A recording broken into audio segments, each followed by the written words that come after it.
4, verset 42.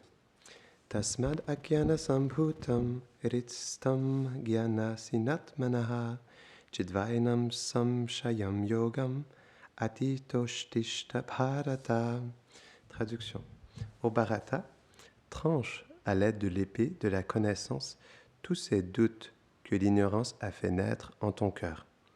Prends refuge dans l'action désintéressée offerte au Seigneur et lève-toi, prêt à combattre. Commentaire. L'énergie matérielle est si subtile qu'elle conditionne l'âme purement spirituelle et fait qu'elle s'identifie au corps et aux extensions du corps comme la famille, la richesse, la nation. Ainsi, au début, lorsqu'un dévot tente de prendre refuge dans le Seigneur à travers une vie de dévotion, il est testé par des limites qu'il rencontre en lui. Ce sont les doutes. Les doutes sont un produit de l'ignorance. Ils empêchent un dévot d'atteindre la perfection. Ils naissent lorsque les attachements et les mauvaises conceptions liées aux impressions des vies passées entrent en rivalité avec la connaissance spirituelle. Ne vais-je pas commettre une bêtise si ce n'est pas la vérité? Comment cela pourrait-il être vrai? Je ne sais pas quoi penser. C'est comme si tout tournait à l'envers. Depuis que je vais vers le Seigneur, mes amis se désintéressent de moi, ma famille également. J'ai l'impression que tout m'échappe. Je ne comprends plus rien.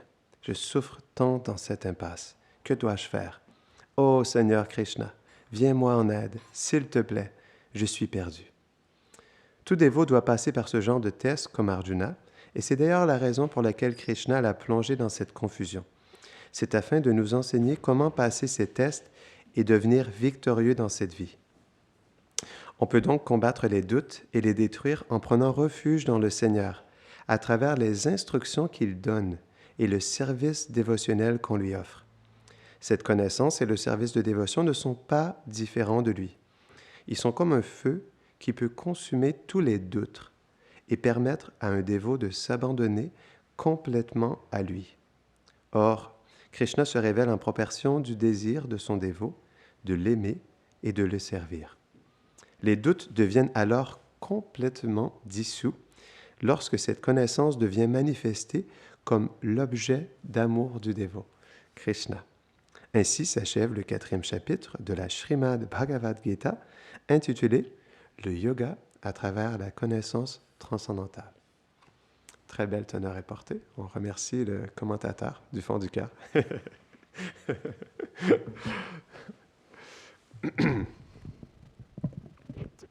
Om Gyanatimirandasya Gyanam Jadam Shadakaya Chakshurun Meritam Jaina Tasmai Shri Gurave Namaha Shri Chaitanya Manom Bhishtam Stapitam Jena Bhutale Swayam Rupa Kadamayam Dadati Svapadantikam He Krishna Karuna Sindho Dina Bandho Jagatpate Gopesha Gopika Kanta Radha Kanta Namostute Tapta Kanchana Gaurangi Radhe Brindavaneshwari Vrishabhanu Sute Devi Pranamami Hari Priye Vanchakalpatarubhyashta Kripa Sindhubhya eva cha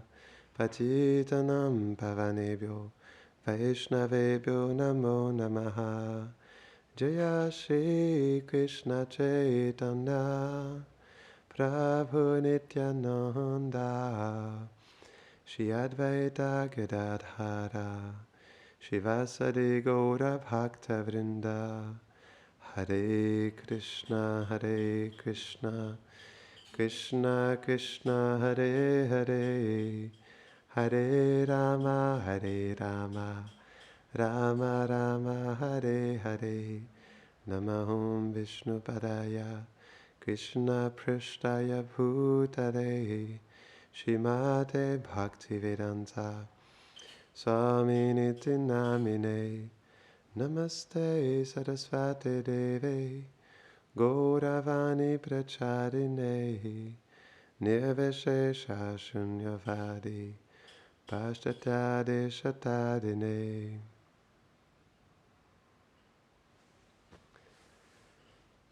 Donc, comme l'explique ce verset, Krishna il explique à Arjuna qu'il devrait détruire l'ignorance à la racine avec le glaive de la connaissance.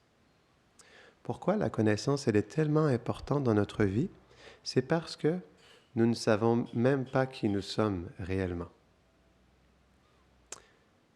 Prenez par exemple, juste pour donner un exemple, le doyen de la faculté de théologie de l'université de Harvard.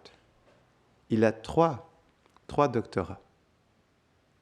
Et il pense avoir beaucoup de connaissances, mais vous l'approchez et vous lui posez seulement une question. Qui es-tu? Je suis Ronald Reagan, je suis doyen de la faculté de Harvard, du département de théologie, mais qui es-tu? J'ai 3 doctorats. Qui es-tu? J'ai une femme, j'ai 3 enfants, j'ai un gros bateau. Mais qui es-tu réellement? Je suis républicain. Il ne pourra même pas répondre à cette unique question, tandis qu'il a 3 doctorats. Il faut comprendre que toute la connaissance de ce monde, elle est basée sur 2 choses. Pratyaksha et... Je ne me rappelle plus l'autre nom en sanskrit, mais il y a 2 aspects dans la connaissance matérielle. Premier, on développe une connaissance basée sur notre perception des sens. Mais le problème, nos sens sont imparfaits. On va en reparler plus tard de ça. Donc, tout ce qu'on assimile à travers nos sens est imparfait parce que nos sens sont imparfaits, premièrement. Et en plus de ça, on pose des hypothèses sur ce qu'on perçoit avec nos sens imparfaits. Donc déjà en premier, comme les sens sont imparfaits, c'est sûr que notre hypothèse, elle ne sera pas parfaite non plus.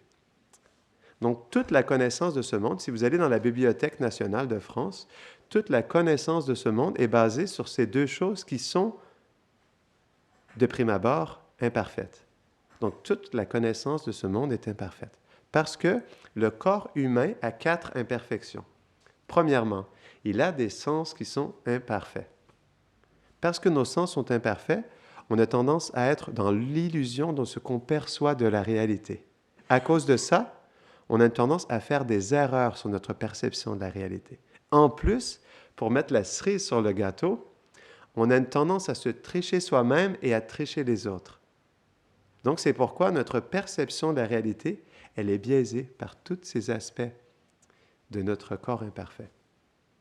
C'est pourquoi lorsqu'on veut comprendre la vérité telle qu'elle est et qu'on veut percevoir réellement cette vérité en nous et partout alentour de nous, on doit le faire à travers une connaissance qui est pure. C'est ça la différence. Il y a une différence entre la connaissance matérielle et la connaissance transcendantale. La connaissance transcendantale s'appelle Shabda Brahman. Shabda Brahman, c'est une connaissance qui est aparusheya, qui est au-delà de la perception des sens, qui est pure et parfaite. Pourquoi? C'est parce qu'elle vient directement de la source de la connaissance. Krishna, Bhagavan, il est la source de toute la connaissance. Donc, naturellement, comme la Bhagavad Gita vient de lui, cette connaissance, elle est pure et parfaite. Pourquoi aussi elle est aparusheya, au-delà de la perception des sens? C'est parce qu'elle explique une vérité qui ne peut pas être perçue avec les sens matériels. On ne peut même pas percevoir l'âme qui est en nous. Que dire de percevoir Krishna? C'est pourquoi cette connaissance, elle ne peut pas être acquise à travers nos sens matériels. Elle peut être acquise à travers l'humilité, la bonne attitude. Une attitude qui nous permet de nous disposer favorablement par rapport à cette connaissance. Et ça se fait dans l'humilité. Comme ce même chapitre l'explique, 3 dispositions intérieures nécessaires pour recevoir cette connaissance dans notre cœur. Ça commence, numéro 1, par l'humilité. Deuxièmement, une attitude de service envers le maître spirituel. Et troisièmement, un désir de s'enquérir sur cette connaissance transcendantale. Sans ces 3 choses, ce n'est pas possible de recevoir cette connaissance dans notre cœur. Donc c'est pourquoi si on veut détruire l'ignorance à la racine, on doit en premier comprendre qu'on a un problème à l'intérieur de nous. On peut prendre l'exemple de ce temple. Lorsqu'on vient dans le temple ici, On peut passer une journée, une semaine, plusieurs mois. Lorsqu'on vient dans un temple, on vient avec notre bagage matériel, avec nos sens imparfaits. Donc, lorsqu'on vient ici, est-ce qu'on peut réellement, est-ce qu'on peut réellement penser qu'on perçoit la réalité transcendantale ici avec nos sens imparfaits? Non. Non, pas du tout. Cette réalité, elle est au-delà de la perception des sens. Donc, lorsqu'on vient avec nos gros chevaux à penser qu'on va percevoir quelque chose ici, ça ne va pas fonctionner. Si on veut vraiment percevoir la réalité transcendantale, on doit venir avec une bonne attitude. Sans ça, on est sûr de devenir aveugle à cette réalité. On doit, premièrement, penser, là on parle à notre mental, hein? Parce que le verset que je voulais choisir au début, qui est dans le 6e chapitre, il explique que le mental, il est soit notre ami ou soit notre pire ennemi. Il peut nous élever ou il peut complètement nous dégrader. Pourquoi? Parce que notre mental, il est basé sur une perception biaisée, fausse et imparfaite de la réalité. Donc c'est pourquoi lorsqu'on approche la spiritualité, on doit faire attention avec quelle attitude on l'approche, parce que le mental, il peut être notre meilleur ami, mais aussi il peut être notre pire tricheur. Pourquoi il nous triche? C'est parce que le mental, il a cette fonction de nous maintenir dans l'illusion. Il faut comprendre que ce corps qui nous recouvre est fait de l'énergie illusoire du Seigneur. Donc naturellement, pas seulement le corps grossier, mais encore en plus le corps subtil qui nous recouvre, qui est fait de l'intelligence, le faux ego et le mental, il est fait pour nous maintenir dans l'illusion. Donc c'est pourquoi naturellement, quand on vient avec notre conscience qui est, pour la plupart des gens, naturellement, comme ça fait des millions d'existences qu'on est ici, complètement absorbé dans cette énergie matérielle, c'est sûr que notre expérience de la réalité ici, dans ce temple transcendantal, elle ne sera pas parfaite. Ça va être difficile de réellement percevoir ce que c'est. Premièrement, parce que nous ne savons même pas ce que nous sommes réellement. Il faut comprendre qu'on peut seulement percevoir ce que nous percevons à l'intérieur de nous. Sridhar Maharaj, il disait quelque chose de vraiment intéressant, que je n'oublierai jamais.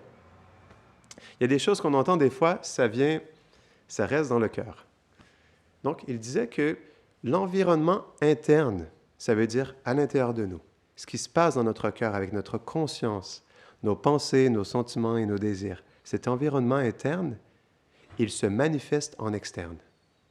L'environnement interne devient l'environnement externe. Ça, c'est un point qui est vraiment important. On perçoit selon ce qui se passe à l'intérieur de nous. Donc, si on perçoit dans la concupiscence, on ne verra que des choses concupiscence dans ce monde. Si on perçoit avec la connaissance, si on perçoit avec l'amour pour Krishna, on verra l'amour dans ce monde. Tout dépend de notre perception. Mais ça dépend de ce qui se passe à l'intérieur de nous. Donc, on ne peut pas blâmer les autres ou l'environnement. On doit blâmer notre propre perception biaisée due à un manque de conscience, un manque de connaissance transcendantale. Donc, c'est pourquoi on doit faire un travail intérieur si on veut faire l'expérience de la transcendance. C'est important. Il faut comprendre que le monde transcendantal qui se manifeste dans un temple avec les déités, il est présent complètement. Mais c'est seulement ce manque de perception qui ne nous permet pas d'entrer dans cette réalité transcendantale. C'est pas qu'elle n'est pas présente, c'est pas que les dévots du Seigneur qui vivent dans le temple n'ont pas de sentiment envers le Seigneur. C'est pas qu'il n'y a pas d'extase spirituelle, mais c'est que nous-mêmes, dans ce manque de goût et de connexion, parce que nous-mêmes n'avons pas de connexion et de goût dans la vie spirituelle, on transpose ça sur les autres aussi. Parce que l'environnement interne se manifeste dans l'environnement externe. Donc, c'est pourquoi on ne peut blâmer que soi-même. Notre pire ennemi est le mental, parce qu'il est le pire tricheur. Parce qu'il nous pousse, premièrement, à s'identifier à notre faux ego, qui a une perception biaisée de la réalité. Puis en plus de ça, d'être en contrôle, puis penser, même si on est tricheur, dans le sens où on se triche nous-mêmes, parce qu'on ne comprend pas qui nous sommes réellement, on continue à se tricher à cause de cette identification avec ce faux ego. Donc, c'est pourquoi, naturellement, cette identification ne nous permettra pas de se connecter à la réalité transcendantale. Donc, c'est pourquoi on doit venir dans un temple avec la bonne attitude. Ça, c'est extrêmement important. C'est la bonne attitude qui va faire toute la différence. On doit venir avec l'humilité, on doit venir avec la tolérance, on doit venir aussi avec un désir de prendre refuge. Parce que Le mental, qu'est-ce qui se passe? C'est que comme il pense justement être maître de sa vie, il nous place dans une position où on ne veut pas prendre refuge, où on est notre propre autorité. Et ça, on peut le voir dans la société dans laquelle on vit, comme il n'y a pas de compréhension du mental et même aussi de maîtrise du mental. Les gens, qu'est-ce qu'ils ont comme première autorité? Pas les textes sacrés, pas les enseignements de Krishna, mais notre propre mental. Il y a un verset dans le Bhagavatam qui dit que we ride the chariot of the mind. On conduit le chariot du mental. On est porté par le chariot du mental. Ça, c'est intéressant. Donc, le mental, il nous amène à gauche, à droite, et à cause de ça, on n'arrive pas à bien se placer. Donc, c'est ça qui est un problème. Le mental, il est sa propre autorité. Et qu'est-ce qui se passe? C'est sous l'influence du faux ego, à cause du mental, on ne peut plus rien entendre et on ne peut plus rien comprendre. Ça, c'est deux fonctions du faux ego. On ne peut plus rien entendre, plus rien comprendre. Donc, c'est pourquoi, naturellement, par nous-mêmes, si on ne se dispose pas favorablement à être dans l'humilité, dans l'attitude de service, dans un désir sincère de s'enquérir auprès du maître spirituel et des Vaishnavas sur la vérité, on ne pourra pas faire cette entrée dans cette réalité spirituelle. On ne pourra pas recevoir cette connexion dans notre cœur.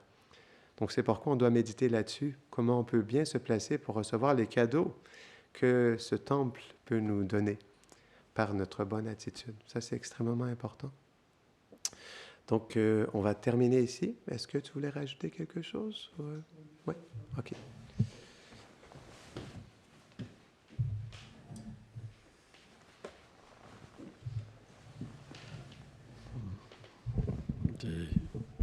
Je sais pas qui c'est. J'ai trouvé très intéressant ta classe parce qu'elle nous permet de mieux comprendre pourquoi on perçoit les êtres d'une certaine manière sans vraiment comprendre qui ils sont. Par exemple, un jour, Prabhupada, il a été pris sur une photo, il était très grave, très grave. Et très grave, ça veut dire qu'on peut penser que la personne, elle n'est pas heureuse ou elle fait la tronche, tu vois, vraiment, mais c'est vraiment grave, tu vois. Et Prabhupada a dit que c'était un jour de très grande extase. En fait, la vie intérieure d'un dévot, elle est toujours bouleversée par des sentiments d'amour et des extases. Et quand le dévot est concentré, alors il peut paraître même malheureux. Pourquoi? Parce qu'il peut avoir un sentiment de séparation d'amour avec Krishna, etc., etc. Mais lorsqu'on débute dans la vie spirituelle, on n'a pas de connexion avec cette vérité. Donc on ne peut pas ressentir des sentiments d'amour, on ne peut pas ressentir l'extase, on ne peut pas comprendre ce que c'est une relation avec le Seigneur suprême, ce n'est pas possible. On comprend par rapport à notre expérience. Ça veut dire que l'expérience qu'on a, on la transpose sur les autres. Il y a l'exemple de la grenouille qui vit dans un puits. Et elle a entendu parler de l'océan. Et elle dit l'océan, c'est combien? C'est 4 fois comme mon puits, 8 fois, 1000 fois. C'est comme une imagination. Ou encore mieux, Bhakti Chakra Srila Goswami Maharaj, il prend l'exemple de l'enfant qui vivait dans une grotte et qui n'avait jamais vu le soleil et qui voyait tout à travers sa bougie. Parce qu'en fait, il percevait finalement par rapport à sa propre conception. Et il y avait un autre enfant qui était son ami et qui venait le visiter et lui qui connaissait le soleil. Et un jour, en tant que gamin, ils se sont parlé, il a parlé du soleil. Et il lui dit, le soleil illumine tout. Il dit, comment ça, il illumine tout? Comme ma bougie, c'est ça? Parce qu'il voulait en fait comprendre par rapport à sa conception le soleil. Mais quand il l'a amené dehors, il est venu avec sa bougie pour voir le soleil. Mais il a vu que sa bougie ne pouvait rien faire. Et ben en fait, de la même manière, comment on peut comprendre quelqu'un qui est relié avec l'infini si on est relié avec ce qui est fini? C'est pas possible. C'est pourquoi, ce qui est vraiment intéressant dans ta classe, c'est qu'il faut une purification. Tant qu'il n'y a pas l'expérience, on ne voit que par notre petite expérience. Mais finalement, le soleil, c'est Krishna. Donc Krishna, s'il nous donne l'expérience de voir la vérité, alors on peut voir. Mais par nous-mêmes, c'est pas possible. Par cette petite bougie, on ne peut pas voir la vérité. Il faut que la vérité nous fasse voir la vérité. Et c'est pour ça que la conception ou de la spiritualité où on va vers la vérité, on voit toujours l'impersonnel. On ne voit jamais la personne. Parce que Krishna dit dans la Bhagavad Gita, Bhaktivinoda Bhajanate, qu'il se révèle quand il est satisfait de l'attitude dévotionnelle de son dévot. Donc on ne peut pas voir le Seigneur sans cette attitude-là. C'est pour ça que très peu de spiritualistes ont une pure attitude dévotionnelle. Et c'est ce qu'on cherche, en fait, en pratiquant, en prenant refuge dans un temple, en servant les dévots. On cherche à devenir le plus humble possible, le plus tolérant possible, le plus respectueux possible. C'est pour ça que, par exemple, dans le monde matériel, quand on reprend une personne, ou qu'on la traite mal, ou qu'on a une mauvaise vision de la personne, le matérialiste, il vous aime plus. Il vous rejette. Mais jamais un Vaishnav. Parce qu'un Vaishnav, en fait, il comprend déjà comment il était situé avant. Parce qu'il a l'expérience d'avant. Et comment on pourrait rejeter quelqu'un? Comment on pourrait rejeter une personne qui n'a jamais vu la vérité? Ça serait nous-mêmes nous condamner à jamais voir la vérité. Prenons l'exemple de Prabhupada. Il y a cet exemple dans ce temple aux États-Unis. Il y avait un dévot qui vivait dans l'entrée, qui sentait mauvais, qui s'allongeait n'importe comment, etc. Et un jour, le président de temple en a eu marre, il voulait le mettre dehors.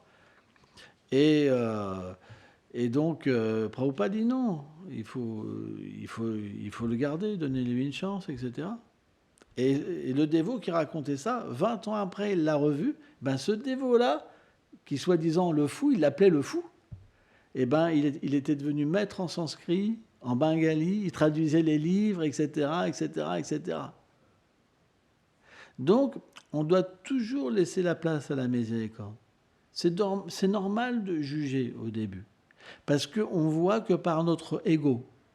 Mais lorsqu'on devient observé par le Seigneur, on voit tout par lui. C'est pourquoi il faut du temps avant que la bonne attitude soit là. C'est pas possible. Il faut être observé pour apprendre des autres, pour apprendre de l'environnement. Tant qu'on n'est pas observé, on est comme Dieu. On juge les gens, on veut, dès qu'ils nous disent quelque chose, on prend les choses mal. Non. On doit véritablement apprendre. Si une personne me dit quelque chose, je dois l'accepter avec humilité, avec respect. Pourquoi? Pour qu'elle puisse avancer, pour qu'elle puisse continuer. C'est la miséricorde, c'est la compassion, c'est très important. Si je me braque et que je veux du mal à cette personne-là, alors où est l'amour? Vous comprenez? On a tous commencé. Tout le monde commence. Mais le but, c'est de continuer. Il faut aimer. C'est pour ça, par exemple, un temple, c'est pas si facile que ça. Parce que ça forme une famille. Et une famille, on s'aime les uns les autres, on se tolère les uns les autres. Alors, je parlais de ça avec Vincent hier. Alors, il y a le grincheux, il y a le sympa, il y a celui qui pique des crises. Il y a de tout dans une famille. Hein, il y a de tout. Mais on ne peut pas se passer des uns et des autres parce qu'on progresse de cette manière-là. Le grincheux, il a son effet sur nous.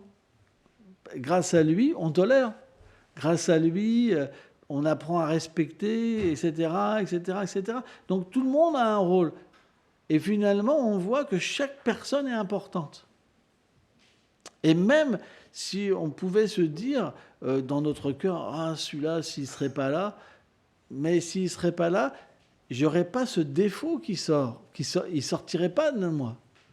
Quand je dis ça, je me condamne moi-même. Je me condamne moi-même à vivre simplement dans un lieu qui est fait pour moi. Or, si j'habite chez Krishna, c'est la maison de tout le monde. Donc, quand on pense qu'est-ce que cette personne fait là ou ceci, cela, on n'est plus avec Krishna. On prend la maison de Krishna pour nous. C'est pourquoi les Vaishnavas, ils ont une haute tolérance. Alors bien sûr, si quelqu'un commence à venir, je sais pas, à nous taper dessus, bon, il y a des limites quand même. Tu vois. Mais la tolérance, prenons Prahlad Maharaj. Prahlad Maharaj avec son père Hiranyakashipu. Il n'en a jamais voulu à son père. Et même quand son père a voulu le tuer, etc., quand le Seigneur est venu, hein, il a demandé la miséricorde pour son père. Vous vous rendez compte ? Le Vaishnav, il est plus affectionné même envers son agresseur. C'est ça, en fait, qu'on doit développer. C'est très important parce que l'amour, il doit être transcendantal. Transcendantal, ça veut dire quoi ? Qu'il n'est pas sur un aspect externe, mais il doit être sur une vision interne, sur une expérience de l'âme. Si on expérimente l'âme, on comprend qu'une personne aussi, elle est l'âme. Et que c'est simplement des choses externes qui recouvrent l'être vivant. C'est pourquoi la Bhagavad Gita, c'est vraiment le moyen pour traverser toutes ces couches d'ignorance et d'arriver à un point où on peut véritablement voir l'environnement comme le Seigneur suprême. Et c'est ça qui est très important. En fait, on voit Arjuna, comme tu disais, il est pris de doute. Vraiment, il est détruit. Quand on a des doutes, on est détruit. On est vraiment détruit. On ne sait plus quoi faire. On est perdu. Et c'est à ce moment-là que le Seigneur intervient. Et la première chose qu'il dit à Arjuna, c'est que tu n'es pas le corps. Non, la première chose qu'il dit à Arjuna, hein, c'est qu'en fait, ses propos, ils sont liés à l'ignorance. Et bien qu'ils paraissent faire des propos d'un sage, en fait, c'est juste son ignorance qui parle. Et après, il lui explique la nature de l'âme.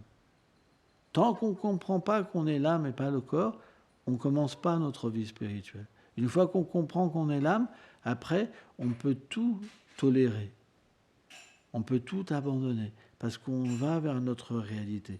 Mais ça, on ne peut pas le faire s'il n'y a pas un acquis des vies passées, par exemple. Chacun vient à un certain niveau. C'est pourquoi il existe différentes philosophies qui viennent du même Seigneur suprême et qui sont adaptées à différentes consciences. Mais dans aucun cas, comment dire, un véritable Vaishnava, il va blâmer toutes ces philosophies. Il sait que c'est ce même Seigneur qui aide les êtres à différents niveaux. Chacun est différent. Par exemple, certaines personnes sont délivrées de la concupiscence. D'autres ont plein de concupiscence. Alors, est-ce qu'on peut avoir la même philosophie ? C'est pas possible. Il y en a un qui a des besoins matériels, parce qu'il pense « je suis ce corps », par exemple. Et l'autre, il pense « je n'ai rien à voir avec le corps ». Donc, suivant la capacité qu'on a à accepter l'un et l'autre, naturellement, on n'aura pas la même attirance vers le Seigneur suprême. Par exemple, les voies où il y a une forte identification avec le corps, automatiquement, il y a beaucoup d'emphase qui est mise sur la vie de famille, etc., l'atteinte du paradis, etc., etc. C'est normal. Et tout ça, c'est bon. Et on ne devrait jamais penser que c'est inférieur. C'est pas inférieur, c'est simplement un cheminement. L'être vivant a besoin de ces choses dans une vie, dans une autre vie, il n'en aura plus besoin, etc. En fait, pourquoi il y a le principe de la réincarnation ? C'est parce qu'il y a une évolution. Si on prend par exemple l'école, vous n'arrivez pas en maths sup ou je ne sais pas quoi directement. il y a une évolution de la conscience, même chez l'enfant. Et bien, chez le spiritualiste, c'est pareil, sauf qu'au lieu que ça soit une vie, c'est plusieurs vies.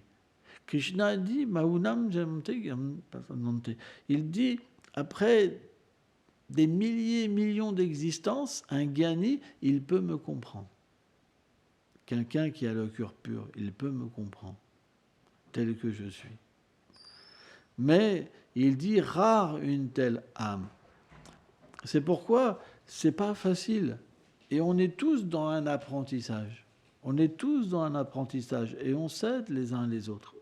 Mais cet apprentissage, aussi, il n'est pas facile. Il n'est pas facile. Être un dévot du Seigneur, c'est quelque chose qui est difficile. C'est pour ça que, par exemple, parfois, quand on vient dans un temple, on ne voit pas forcément tout le monde en train de faire des sourires et s'accrocher au plafond d'hystérie parce qu'il est heureux. C'est normal. Parce qu'en fait, dans cette purification intérieure, il y a des phases où on est joyeux, il y a des phases où c'est plus difficile. Voilà. Et le point, c'est que quand on est dévot, on comprend tout ça. Parce qu'on passe tous plus ou moins par les mêmes phases. Mais quand on n'est pas encore un dévot, on voudrait parfois voir tout le monde heureux, libéré. Mais on devrait toujours comprendre qu'un temple, c'est un endroit où on se purifie. C'est un endroit où on se qualifie. C'est un hôpital. Et un hôpital, il y a parfois des gens qui sont malades. Et voilà, parce que c'est un hôpital. Il y a des gens qui sont très malades, mais il y a le soin qui est là. Et le soin, par exemple, quand vous avez un furoncle, moi j'ai déjà eu un furoncle, je ne sais pas si quelqu'un en a eu, c'est une grosse boule de pus qui va transpercer la peau. Hein. Et moi j'en avais eu un dans la jambe, comme ça, et ils avaient pris un scalpel, ils m'avaient ouvert comme ça, à vif, quoi. Et ils m'avaient creusé, quoi. Waouh, à vif, comme ça. Et il m'avait troué 1 centimètre. J'ai encore le trou, là, j'ai encore la cicatrice. Et ben, le soin, il m'a permis d'être heureux après. Mais sur le moment, je vous dis pas, ça fait mal. Donc, un temple, c'est un hôpital. Il y a des moments, ça fait mal. Il y a des moments, c'est difficile. Donc, quand un dévot a des difficultés, qu'est-ce qu'on fait? Est-ce qu'on le blâme? Ça va être pire encore. On devient un ennemi. Non, on devrait l'accompagner, on devrait être gentil avec lui, essayer de l'apaiser, etc. Mais quand on pense qu'à nous, qu'est-ce qu'on fait?